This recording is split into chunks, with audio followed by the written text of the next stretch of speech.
Assalamualaikum warahmatullahi wabarakatuh. Waalaikumsalam warahmatullahi wabarakatuh. Para pemirsa dimanapun berada, yang hari ini sedang kita apalagi ini pembukaan nih. Ini tempat podcast daripada DPC PPW Majalengka.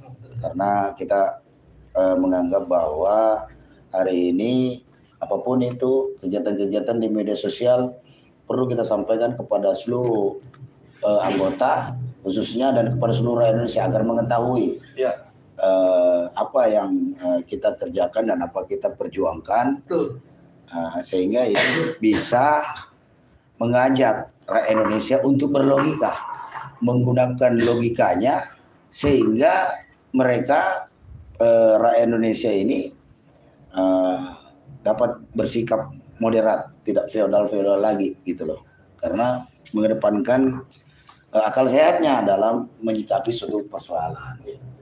Nah, ini juga di sini ada kabid dakwah ini daripada DPC Majalengka ya. Ya, betul. Siapa namanya, Pak?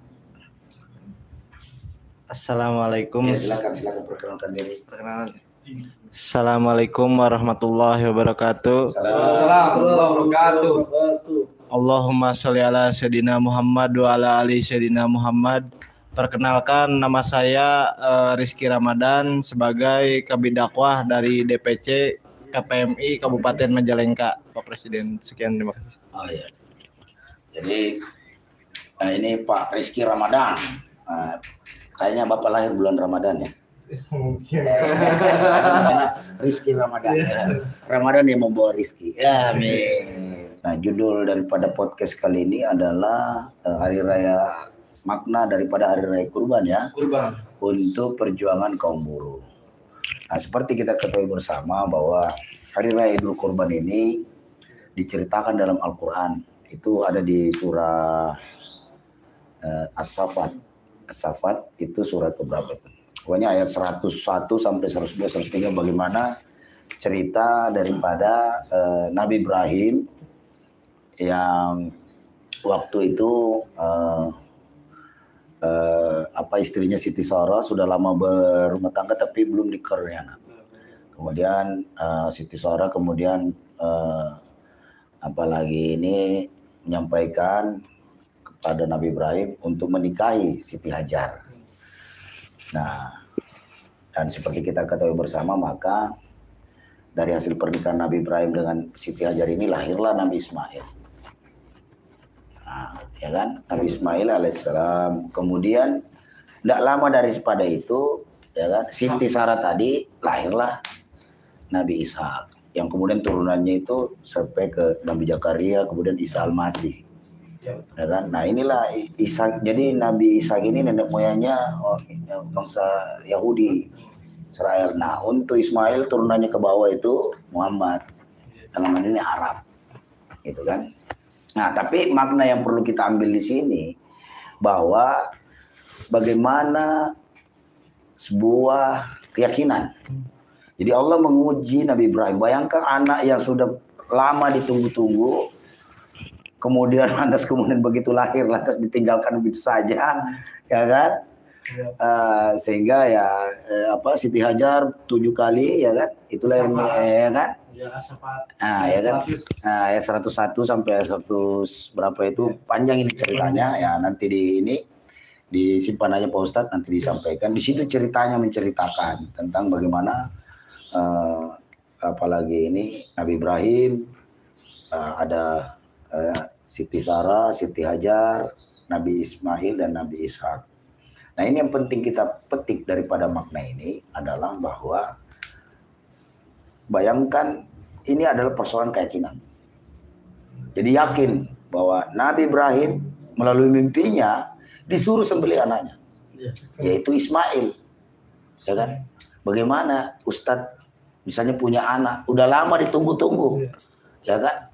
Lantas kemudian setelah besar minta dipotong, disembelih. Bagaimana? Ini kan perlu keikhlasan tingkat tinggi.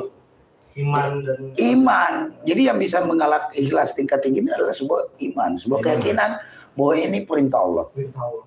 Dan Nabi Ibrahim karena sangat yakin ini adalah sebuah perintah Allah dan menyampaikan kepada Nabi Ismail. Dan alhamdulillah memang anak-anak Nabi Ibrahim ini adalah apalagi ini anak yang soleh. Jadi bahkan dia menantang ayahnya. Udah lakukan saja. Kalau memang ini perintah Allah, laksanakan saja. Saya siap. Ya kan? Nah, dan begitu mau disembelih tiba-tiba datang malaikat Jibril, ya kan, menukar Nabi Ismail dengan seekor domba. Ya. Nah, disitulah. Nah, makanya Nabi Ibrahim itu diabadikan sebagai orang yang soleh oleh Allah Subhanahu Wa Taala di surah As-Saffat itu. Diabadikan. Dan dia juga adalah bapak para semua agama samawi.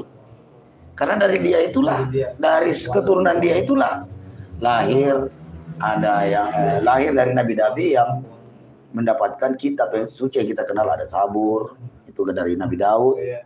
Nah, Nabi Daud kan bapaknya Nabi Ishak, ya kan? Kemudian dari Daud, kemudian ada Sulaiman turun-turun, kemudian Nabi Zakaria, Maryam melahirkan Isa Al-Masih yang kemudian mendapatkan dikaruniai kitab Injil. Dan dari Ismail, ya kan? Seperti kita ketahui adalah keturunan daripada punya anak cucu, akhirnya menjadi nabi yang kita kenal. Nabi yang paling agung, ya kan? Kekasih Allah. Nabi Muhammad sallallahu alaihi wasallam. Ini jadi yang perlu digarisbawahi maknanya adalah apa? Dari sebuah perjuangan itu, ya kan? Itu diawali dengan sebuah keyakinan. Jadi kita harus yakin sebagai orang tertindas, ya kan? Hari ini terjolimi, mustadafin, kelas pekerja, petani, nelayan, ya kan? Kita semua diperas tenaganya. Kita yang bekerja, membanting tulang, menjalankan roda ekonomi, ya kan? Nah, melahirkan produk, barang dan jasa yang dinikmati oleh semua orang. Ya kan, ini misalnya nih jaket ini, kancing ini semua buruh. Ya, buruh yang bekerja. Ya kan? Kemudian makanan kita, apa yang kita makan dikerjakan oleh petani. Ya kan? Kemudian petani, peternak, ya kan? Kemudian lauk pauk yang kita ini lauknya, ya kan, ikan itu dikerjakan oleh teman-teman kita. Mereka inilah, 3 kelompok inilah yang berkontribusi sehingga kehidupan ini berjalan. Nah, sementara yang di atasnya berpesta pora adalah kaum pemodal yang hanya cuma modalin, ya kan, modal sana, modalin sini, ya kan, lebih banyak duduk di belakang meja, ya kan, nah, bergelar pengusaha, nah, ya kan, inilah yang terus mengeksploitasi kita. Dengan tentunya berorientasi kepada profit atau keuntungan. Ya kan? Kita disuruh kerja lembur, ya segala macam, ya kan. Kemudian dibayar dengan upah yang tidak layak, ya kan. Kerja yang tidak layak, menghasilkan hidup yang tidak layak. Nah, ini. Dan kemudian pengusaha ini untuk mengamankan agar supaya buruh, petani, nelayan tidak ribut, ya kan. Maka ya kan, melalui sebuah kekuasaan, dalam hal ini kekuasaan tinggi adalah raja atau presiden hari ini. Nah, digunakanlah tangan-tangan polisi, TNI misalnya, tentara, ya kan, untuk mengamankan kita. Mengamankan kepentingan kaum pemodal ini dari ketidakpuasan kaum tertindas ini. Jadi kelompok buruh ini dengan alasan adalah demi hukum. Nah, hukumnya siapa yang buat? Ya kan legislatif. Yang juga sudah dimodali, dikasih uang oleh pengusaha. Ya kan? Nah, kemudian kalau hukumnya salah, ya kan? Silakan gugat ke MK. MK-nya juga sudah dibeli oleh pemodal-pemodal ini, dikasih duit melalui tangan-tangan kekuasaan. Nah, ya kan? Terus apalagi aparat kejaksaan misalnya suruh nangkap, gak bakalan mau nangkap lah, orang sudah dibayar. Jadi kita digebuk atas nama konstitusi yang bikin ini misalnya DPR, ya kan. Nah, kemudian siapa lagi menenangkan kita ya? Itu tadi pemuka-pemuka agama, ya kan. Bergelar apa gitu, pemuka-pemuka agama siapa aja? Sabar, ya kan. Hidup ini cuma sebentar, ya kan. Ya kan nanti kita lebih indah lagi kita hidup di surga, ya kan? Ya bukan persoalan. Itu nanti aja. Itu kan proses bagian daripada ibadah. Ya kan? Nah, ini yang kadang-kadang banyak yang membuat sehingga ya kan enak saja mungkin pemuka-pemuka agama itu ngomong, tahu-tahu pesantrennya tenanginnya gimana? Gampang aja, kasih duit buat pondok pesantrennya, kasih bantuan dari pajak-pajak rakyat, dari APBN. Padahal APBN itu adalah dari pajak-pajak kita. Ya kan? Dipakai oleh pemerintah ini untuk tetap melanggengkan kekuasaannya. Nah, suruhlah ngomong, ya udah sabar, ikhlas saja, ya kan? Padahal jelas di situ. Nah, Allah itu apalagi ini bahwa buka surah An-Nisa ayat 148. Nah, baca artinya aja. Siap. Auzubillahiminasyaitonirrajim. Bismillahirrahmanirrahim. Allah tidak menyukai perkataan buruk yang diucapkan secara terus terang kecuali oleh orang zalim, dan Allah Maha mendengar, kecuali orang-orang terjolimi, dizolimi. Ya dan kan? Allah Beda. Maha mendengar dan Maha mengetahui. Nah, orang yang dijolimi. Sekarang upah murah dijolimi tuh. Dizolimi. Nah, artinya bisa dong. Bisa. Berkata-kata apa itu tadi? Perkataan buruk. Perkataan buruk apa? Ya kan? Misalnya si koplak ya kan? Brengsek. Iya. Wajar tuh. Wajar. Dan siapa yang suruh? Allah. Bukan saya, bukan katanya Dae. Iya. Kata Allah langsung. Kata Allah. Tapi khusus kepada orang-orang yang dijolimi. Ya kan? Orang-orang yang dijolimi itu orang-orang yang tidak mendapatkan hak-haknya. Dalam hal ini kondisi hari ini adalah makanya ketika dia orasi, ya kan, bilang pejabat ini belegu, ya kan, upah murah, ya kan, tidak apa-apa, Allah ya kan? Langsung. Nyonya diskon, misalnya. Nah itu umpatan-umpatan tidak apa-apa bagi orang-orang jolimi. Sesungguhnya Allah Maha mengetahui, lagi Maha mendengar. Ya iya. Nggak mungkin orang yang kaya raya pergi sana marah-marah, salah itu. Orang yang dienakan oleh kekuasaan hari ini, menikmati kekuasaan ini dengan mendapatkan apalagi ini harta-harta yang sifatnya akibat dari KKN, nggak mungkin kan teriak-teriak pergi demo. Nggak ada. Iya, betul. Ya kan? Pasti basar-basar yang larang-larang kalian demo itu adalah orang-orang yang sudah nikmat dalam kehidupan ini. Tidak merasa tidak terjolimi. Beda dengan kita. Kita terjolimi. Makanya Allah memerintahkan justru. Ya kan? Silakan kau, itu kan sebagai koreksi. Dalam hal ini dibungkus dalam konteks demonstrasi, unjuk rasa, mogok kerja. Itu semua bentuk-bentuk ketidakpuasan. Jadi kalau Anda pejabat-pejabat ini tidak mau dicaci maki, jangan jadi pejabat. Jangan jadi tokoh publik. Susah. Karena Anda ini ditunjuk jadi pejabat adalah tentu saja menjalankan amanah konstitusi. Ya kan? Dalam hal ini mensejahterakan rakyat Indonesia. Jadi kalau ada rakyat yang tidak sejahtera, terus kemudian dia marah-marah, wajar. Nah, apalagi kita umat Islam kan berkaitan kepada Al-Quran. Jadi ayat-ayat Al-Quran dipadukan dengan ayat-ayat konstitusi dan ayat-ayat undang-undang yang berlaku. Nah, jadi kuat. Dari ini kenapa? Makanya saya bilang kita bercontoh kepada Nabi. Dia yakin bahwa ini perintah Allah. Ya kumangkewe, ya udah pasang beli aja. Nah, nggak tahu tiba-tiba bantuan Allah datang turun. Jibril datang mengganti Nabi Ismail dengan seekor kambing. Nah, itu kan dipotong. Nah, kan?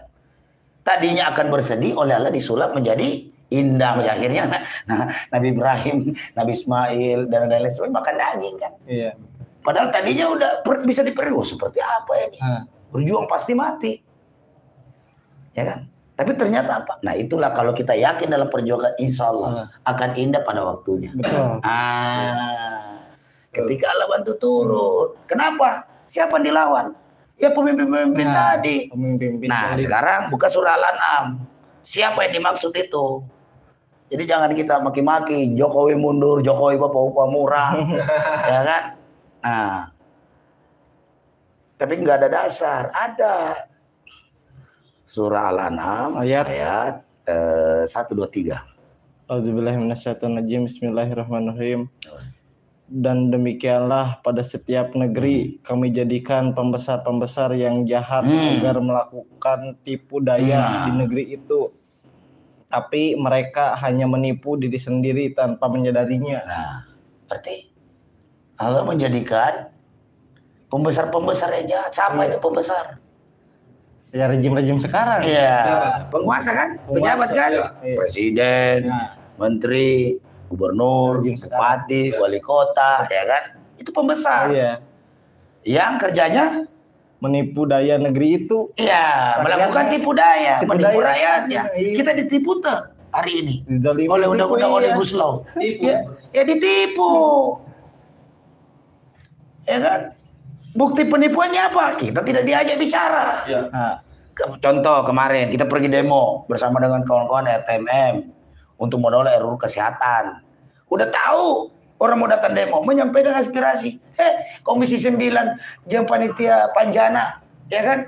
Ngacir keluar, nggak tahu katanya rapat di luar di hotel mana nggak tahu, ya kan? Kan menipu rakyat namanya. Mestinya dia melayani rakyat. Ada di situ. Nah, tapi sungguhnya apa yang mereka lakukan adalah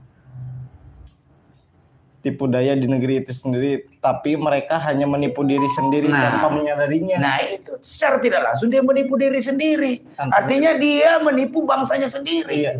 Pada akhirnya dia akan digelar menjadi pengkhianat rakyat, bukan lagi perwakilan rakyat. Karena itu tadi mengkhianati rakyat. Orang datang, harusnya dia sebagai anggota DPR yang dipilih oleh rakyat, harusnya dia mendengarkan itu apa yang diaspirasikan oleh rakyat, bukan malah pergi kabur. Ya kan, meninggalkan itu. Nah, ditambah lagi kenapa menipu rakyat? Udah tahu undang-undang Omnibus Law itu waktu digugat ke MK menghasilkan undang-undang inkonstitusional bersyarat, ya kan? Bukannya malah menjalankan putusan MK, malah membuat Perpu. Nah itu Jokowi itu. Dan akhirnya disahkan menjadi undang-undang. Katanya yang keberatan silakan ke MK. Lah isinya hampir nyaris mirip saja sama. Bukan persoalan itu adalah proses dari pembuatan undang-undang Omnibus Law ini tidak sesuai dengan perundang-undangan yang berlaku. Sistem pembuatan perundang-undangan ini semua kan menipu-menipu rakyat. Nah bilang ekonomi meroket, mana meroket? Sejak dari 2015 bikin nanti ekonomi 2019 ekonomi Indonesia akan meroket. Pertumbuhannya nggak pernah lebih dari 5%. Ya kan? Katanya pemasukan banyak, ada 11.000 triliun di kantongku. Mana itu 11 triliun? Upah murah, ya kan, banyak PHK, ya kan, sakit setengah mati, harus bayar mahal di rumah sakit.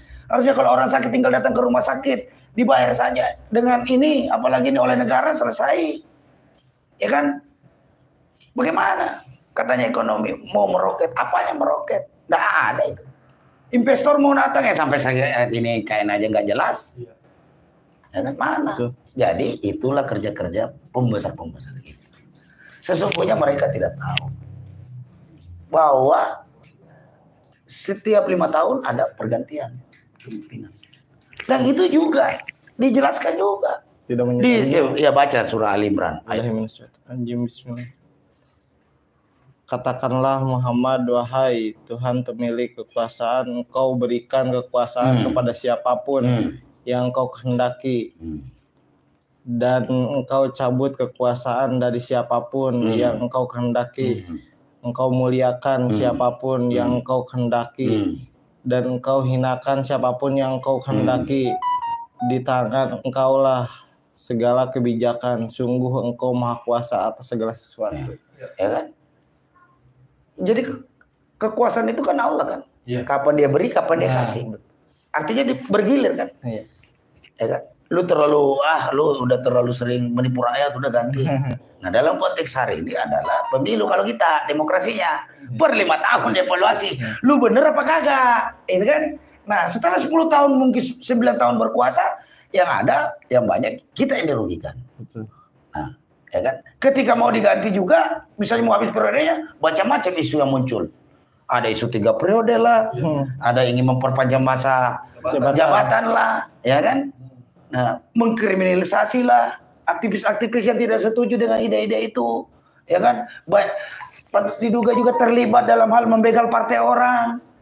Terus capres yang mau capres yang lain mau masuk juga diganggu, ya kan? Dikriminalisasi, biar orangnya saja yang jadi, ya kan? Nah ini semua dagelan-dagelan proses dari Allah hari ini yang ingin menggantikan kekuasaan, dan dia pasti ketakutan. Orang yang kerjanya menipu pasti akan merasa, orang yang berbuat jahat kepada orang lain pasti ada rasa ketakutan di dalam dirinya, ya kan? Takut dibalas lah, takut di ini, ya kan? Ada ketakutan. Tapi sejujurnya dia harusnya takut kepada Allah, karena Allah lah yang akan mencabut kekuasaan itu, atau memberikan kekuasaan itu, atau menghinakan atau memuliakan, dan itu di tangan Allah semua. Allah ya, segalanya. Itu. Nah, itu Allah yang menentukan itu. Nah, jadi nggak usah lah cawe-cawe lagi pemilu. Mestinya hari ini bagaimana caranya, karena banyak aspirasi dari kaum buruh yang tidak berhenti demo tentang undang-undang Omnibus Law Cipta Kerja, ini udah cabut aja.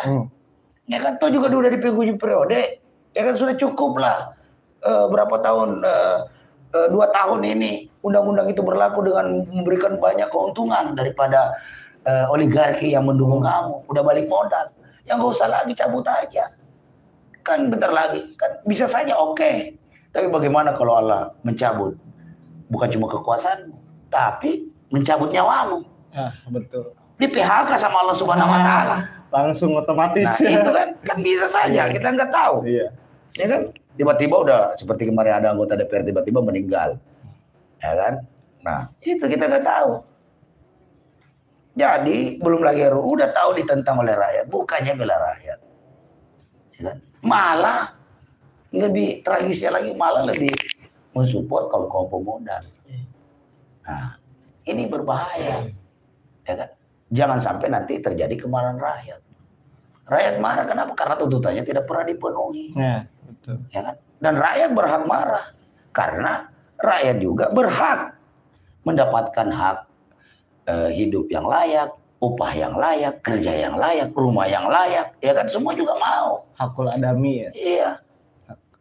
Agar mereka semua merasakan nilai-nilai kemerdekaan. Dalam ini sejahtera lahir dan batinnya. Ya kan? Bukan kayak sekarang.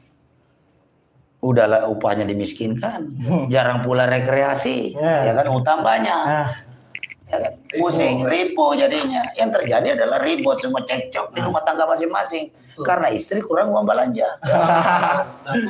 Dapur nggak kabul, ya kan? Akhirnya memancing orang untuk membuat tindakan-tindakan kriminal. Betul. Nah, itu.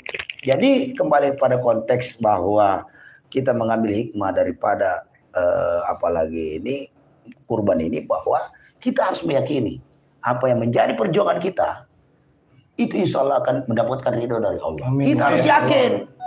Jangan Anda berjuang Anda tidak yakin, karena juga tidak mungkin juga pimpinan-pimpinan di tingkat pusat itu tidak berhitung, tidak melihat sebab musabab kenapa kita harus turun aksi pada tanggal 10 Agustus nanti secara besar-besaran. Karena kenapa? Sudah kita pikirkan, sudah kita datangi berkali-kali demo, ya kan? Sudah kita datangi DPR, ya kan? Sudah kita datangi instansi-instansi terkait, tapi sampai hari ini tidak didengar. Maka dari itu perlu keyakinan dalam perjuangan ini bahwa insya Allah apa yang kita perjuangkan ini mendapatkan ridho dari Allah Subhanahu Wa Taala. Ya kan? Karena coba baca surah Muhammad ayat 7. Yang selalu mengajak rakyat untuk berlogika, ya kan?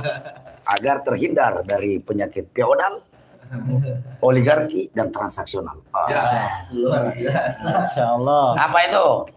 A'udzubillahiminasyaitonirrajim. Bismillahirrahmanirrahim. Wahai orang-orang yang beriman, jika kamu menolong agama Allah, niscaya Allah akan menolongmu dan meneguhkan kedudukannya.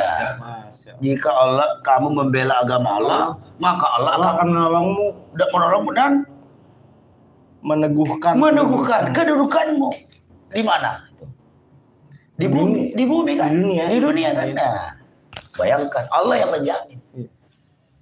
Membela agama Allah itu adalah salah satunya adalah membela Orang-orang tertindas di Indonesia adalah mayoritas umat Islam. Kalau kau membela umat Nabi Muhammad itu sama dengan membela agama Allah. Iya. Betul. Iya kan? Betul. Jangan juga cuma urusan Al-Zaitun aja. Ya kan? Al-Zaitun bisa jadi juga si pengali apa ininya substansi dari sana. Iya. Emang kalau Al-Zaitun dibubarin oligarki tidak berkuasa? Tetap berkuasa. Persoalannya bukan di Al-Zaitun, tapi penguasa hari ini itu yang jolim. Jadi kita kaum buruh harus cerdas melihat itu. Betul kita tersinggung apa-apa yang disampaikan oleh Panji Gumilang itu menyimpang dan sesat dalam ajaran Islam. Mana ada khotib Jumat yang imam Jumat harus bisa perempuan, nggak ada. Perempuan bisa jadi khotib seperti Mama Dede bisa, tapi waktu-waktu yang lain bukan di kajian sholat Jumatnya bukan gitu loh. Dan sholat 5 waktu nggak ada, karena habis Nabi sebaik-baik sab itu laki-laki itu ada di depan, sebaik-baik sab perempuan itu ada di belakang. Udah jelas, bukan disamain begini. Lah kalau lihat di tanah suci lah orang lagi ibadah kecil begitu ya wajar. Betul. Situasional, ya kan? Tambah lagi misalnya lagu-lagu apalagi ini Israel bahasa Ibrani dinyanyikan. Tidak salah memang menyanyikan, tidak salah. Tetapi Anda harus tahu secara konstitusional kenapa Indonesia sampai hari ini tidak membuat hubungan diplomatik dengan Israel. Karena Israel adalah negara penjajah Palestina.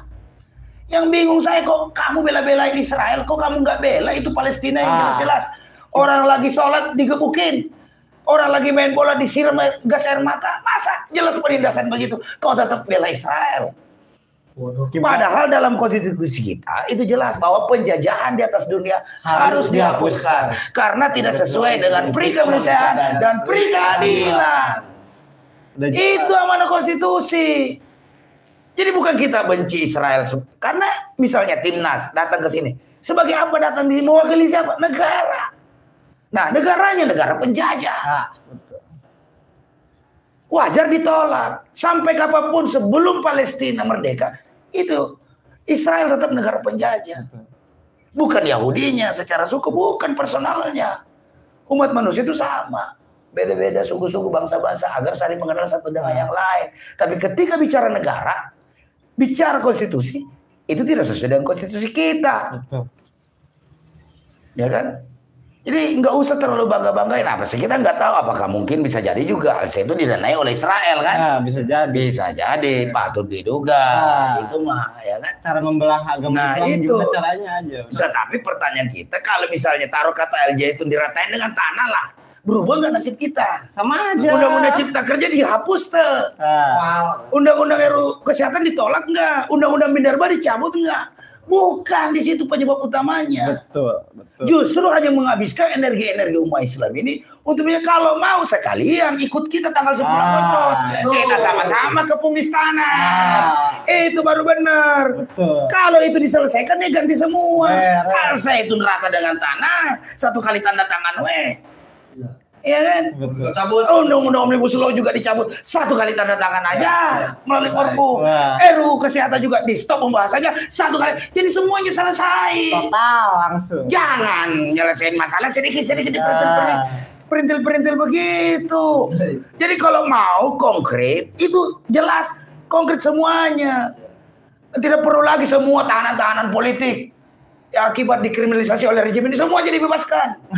Ya kan? Gus Dur dibebaskan, semua laporan-laporan polisi terkait masalah misalnya kemarin teman-teman yang ada di mana Bang Egy dan kawan-kawan kemarin yang di acara apa ini Mega Bintang di Solo yang dilaporkan polisi, ya kan? Bung Dini Indrayana, kuasa hukum Aliansi Aksi Juta Buruh dalam gugatan di MK yang dilaporin polisi, itu semuanya bisa dihentikan. Ya kan? Toh tidak menciptakan keonaran, tidak menciptakan apa-apa. Siapa yang mau diiniin? Ini ngaco. Kita hentikan semua itu dengan satu kali aksi, satu kali gerak. Tanggal 10 Agustus. Iya, jadi kita ini berjuang untuk seluruh rakyat Indonesia. Seluruh lapisan rakyat Indonesia. Terutama rakyat jelata, mau dia Islam, Kristen, Buddha, Hindu, agama naon yang tidak beragama juga. Kalau ada di situ, ya kan semuanya terselesaikan. Karena kenapa? undang-undang ini berlaku bagi seluruh Indonesia. Betul. Ya. Ini kalau Al-Zaitun ya Al-Zaitun aja di sana. Indramayu, ya kan, aduh jauh dari kekuasaan, tidak mempengaruhi istana itu, tidak ada nilai-nilai tegannya, ya kan. Nah ini yang harus umat Islam harus cerdas, kawan-kawan harus cerdas, bisa melihat sebuah persoalan, karena apalagi ini mendekati tahun politik. Ya kan, berarti ada saja banyak juga ya kan yang dekat-dekat partai buruh, serikat buruh ya kan, karena banyak anggotanya gitu kan, misalnya begitu ya kan. Nah, padahal apa ya, lihat dulu track recordnya. Masa udah jelas-jelas dia pendukung undang-undang Omnibus Law, Anda mau dukung lagi itu namanya silakan 12. Iya kan? Iya. Ya, silakan 12. Menyatakan mendukung ini ya kan, udah jelas-jelas dia pengusung undang-undang Omnibus Law. Ya kan, partai yang paling mendukung undang-undang Omnibus Law itu ya kan, si merah itu kan. PDIP dalam hal ini masa mau didukung lagi? Buruh ini harus pakai akal sehat. Betul. Ya kan? Presidennya siapa, dari partai mana, terus siapa lagi? Ya, itu lagi. Kalau itu lagi, ya tidak ada harapan kita. Anggar we. Ya kan? Nah, ya kan, harusnya yang lain. Kita kasih space yang lain. Yang jelas track recordnya, mau bela buruh, ada komitmen ingin memperbaiki undang-undang Omnibus Law, ada komitmen ingin mensejahterakan rakyat Indonesia, ada komitmen ingin memperbaiki upah layak, memberikan upah layak kepada seluruh Indonesia. Ya kan? Bahkan ada komitmen untuk melaksanakan jaminan sosial sepanjang hayat bagi seluruh Indonesia, sepanjang hayat, sepanjang masa. Seluruh rakyat. Iya, jadi besok-besok, iya kan, kita masuk sakit-sakit aja. Orang iuran di BPJS itu bukan mau sakit, nggak ada orang mau sakit. Walaupun kita bayar. Betul. Nggak ada. Betul. Namanya sakit mah pasti menderita, apalagi nggak bisa makan, nggak bisa makan bakso, nggak bisa makan mangga gincu. Aduh, iya nikmat. Coba kalau sakit, nggak bisa. Kita dipotong pajak, dipotong lagi buat iuran 1%, ya kan 4% buat negara. Padahal negara katanya punya dana 11.000 triliun. Gak usah banyak-banyak, 1.000 triliun aja kasih semua di rumah sakit ini. Rakyat tinggal masuk aja. Tidak perlu lagi, yang penting KTP-nya KTP Republik Indonesia. Ini lagi sakit ini, dokter tangani, bayar cepat selesai. Tidak ada orang yang ingin sakit, tidak ada. Orang tolol itu yang mau sakit. Nggak ada. Yang ada orang mau sembuh. Nah cuma sembuhnya sekarang ini susah. Karena bayar rumah sakit mahal, urus BPJS-nya juga ribet, ya kan? Ya kan? Padahal udah jelas bahwa ada alokasi dana 5% dari APBN, 10% APBD. Masa masih kurang? Ya kan? Segitu banyak. Kalau kurang ya APBN tambah dong. Jadi 10% buat jaminan sosial. Betul. Supaya dokter juga tenang, rumah sakitnya juga tenang, bisa dibayar cepat, tidak diutangin setahun baru dibayar. Kan kasihan juga rumah sakit nggak bisa jalan. Nah, ini semua praktek-praktek menipu rakyat. Yang hari ini terjadi, yang bikin rakyat tambah marah. Ya kan? Udah tahu buruh upahnya rendah, naikin BBM 30%, 20%. Ya kan? Mahal. BBM naik, semuanya naik. Ya kan? Coba. Pangan naik semua. Betul. Apa yang terjadi dengan kondisi kayak begini? Nah, makanya Allah tadi, kalau kamu berjuang di agama membela agama Allah, maka Allah akan menguatkan dan meneguhkan kedudukan di muka bumi. Betul. Nah, itu sesuai dengan janji surat Allah juga. Iya. Baca surah Al-Qasas ayat 5. Dan kami hendak memberi karunia kepada orang-orang yang tertindas di bumi Mesir. Itu, dan hendak menjadikan mereka pemimpin dan menjadikan mereka orang yang mewarisi bumi. Nah, itu kan. Kita ini orang-orang tertindas akan diberikan karunia. Kalau tadi yakin bahwa ini kebenaran di jalan Allah, memperjuangkan, menolak undang-undang Omnibus Law itu, menolak RUU Kesehatan itu adalah ibadah kepada Allah. Kita harus yakin itu. Membela orang-orang lemah, membela orang-orang tertindas, itu sama dengan membela agama Allah. Betul. Nah, kita harus yakinkan itu. Sehingga Allah mengandung diri kita. Orang-orang tadi kelak akan menjadi pemimpin. Ku jadikan pemimpin di muka bumi. Jadi bisa saja rezim yang zalim hari ini akan tadi contohnya dengan surah Al Imran tadi 27 yang mencabut dan memberikan kekuasaannya. Yang penjolim ini dicabut kekuasaannya oleh Allah dan Allah memberikan kekuasaan itu pada kaum tertindas. Ya kan? Ini lanjutnya di surat Al-Qasas. Prosesnya itu salah satunya adalah melalui pemilu. Iya. Ya kan salah satu proses. Tapi kita nggak tahu. Allah kan maha mengetahui. Malah nggak bisa saja, kali aja, ya kan? Kan gampang aja sebenarnya Allah cabut nyawa selesai. Betul. Ya kan? Tinggal turun perintahkan malaikat Israel. Kau cabut dulu itu, yang penindas-penindas itu cabut sekarang nyawanya. Ya kan? Ya itu tadi, maka kalian harus yakin. Seperti keyakinan Nabi Ibrahim yang ingin menjebeleh anaknya Ismail.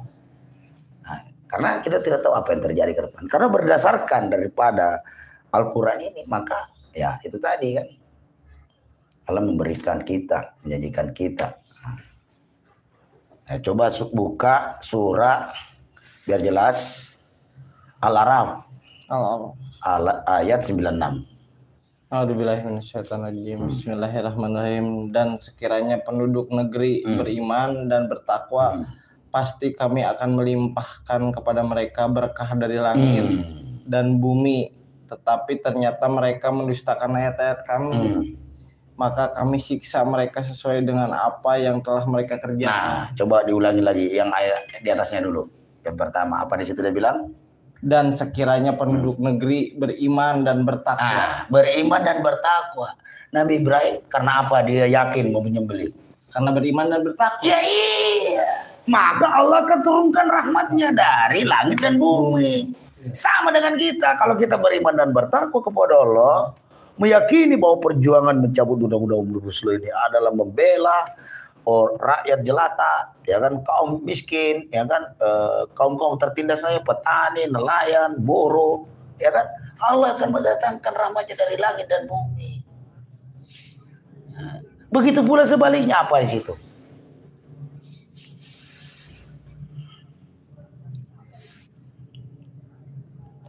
Pasti kami akan melimpahkan. Ternyata mereka mendustakan kami. Banyak orang tidak yakin. Iya, betul. Banyak orang tidak beriman. Banyak orang tidak bertakwa. Itu sama dengan mendustakan ayat-ayat kami. Maka diapain nama Allah itu? Maka kami siksa mereka dengan apa yang telah mereka kerjakan. Ini sekarang kita ditindas siksaan tuh. Upah murah. Siksa. Ya iya. Karena itu tadi kan. Mendustakan ayat-ayat kami. Mendustakan ayat-ayat Allah. Iya. Takut pergi berjuang, ya kan? Harusnya takut kepada Allah, takut sama manajer, takut di PHK, ya kan? Itu sama dengan mendustakan ayat-ayat Allah karena Anda tidak yakin dengan perjuangan ini. Iya, betul. Maka akhirnya kamu ditimpakan azab, ditindas, upahnya diberikan letih, ya kan? Sakitnya dipersulit, ya kan? Ditangkapin, dikriminalisasi, digebukin.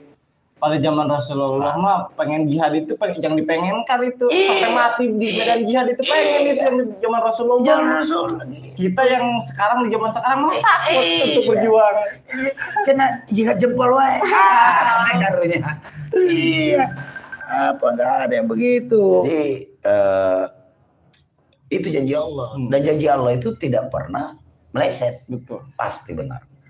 Jadi maka dari itu kawan-kawan semua, dengan hikmah daripada apalagi ini kurban ini, maka marilah kita sama-sama mengikuti jejak Ibrahim yang beriman dan bertakwa karena dia yakin itu adalah sebuah perintah Allah, ya kan? Maka dia laksanakan apa yang diinginkan Allah.